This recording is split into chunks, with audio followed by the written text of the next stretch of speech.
नाशिक जिल्ह्यातल्या शेतकऱ्यांना कांदा बंदी निर्यातीचा मोठा फटका बसलाय। आतापर्यंत कांदा उत्पादक शेतकऱ्यांचं तब्बल 500 कोटी रुपयांचं नुकसान झालंय। नमस्कार शेतकरी मित्रांनो, कांदा उत्पादक शेतकऱ्यांसाठी महत्त्वाची माहिती आहे। शेतकरी मित्रांनो, कांदा निर्यात बंदी उठवण्यासाठी शेतकऱ्यांकडून प्रयत्न सुरूच आहेत, परंतु सरकार यावर काही दखल घ्यायला तयार नाही।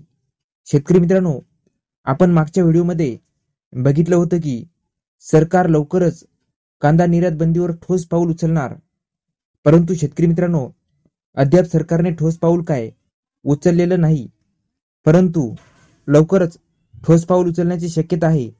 तर शेतकरी मित्रांनो, आजच्या व्हिडिओमध्ये आपण नाशिक जिल्ह्यातील शेतकऱ्यांना कांदा निर्यातीचा नेमका फटका कसा बसलेला आहे, त्यांचं नेमकं कसं नुकसान झालेलं आहे, किती नुकसान झालेलं आहे ते आपण आजच्या व्हिडिओच्या माध्यमातून अगदी सविस्तरपणे पाहणार आहोत। त्याआधी तुम्ही जर का आपल्या के मराठी GR या YouTube चॅनलवरती नवीन आला असाल तर चॅनल सबस्क्राईब करून ठेवा आणि बेल नोटिफिकेशन ऑन करा, जेणेकरून असेच आणखी नवनवीन व्हिडिओ हे आपल्यापर्यंत येत जातील।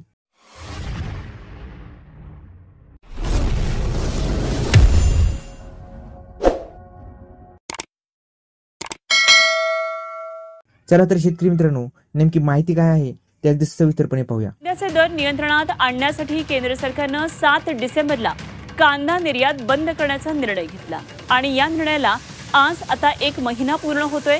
या 1 महिन्यामध्ये शेतकऱ्यांचं कोट्यवधी रुपयांचं नुकसान झालंय आणि हे नुकसान लक्षात घेता निर्यात बंदी उठवण्याची मागणी शेतकरी करतात।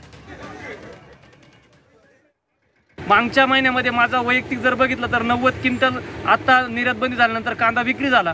पर क्विंटल जवळजवळ 2000 रुपयानं मला त्या कांद्याला तोटा झालाय। तो 1400, 1500, 1600 रुपये क्विंटलने विकला गेला आणि माझं जवळजवळ लाख, सव्वा लाख रुपयाचं, 1.5 लाख रुपयाचं नुकसान झालेलं आहे। खऱ्या अर्थाने या नुकसानाला जबाबदार कोण तर या नुकसानीला केंद्र सरकार आणि राज्य सरकार हे दोन्ही सरकार जबाबदार आहे।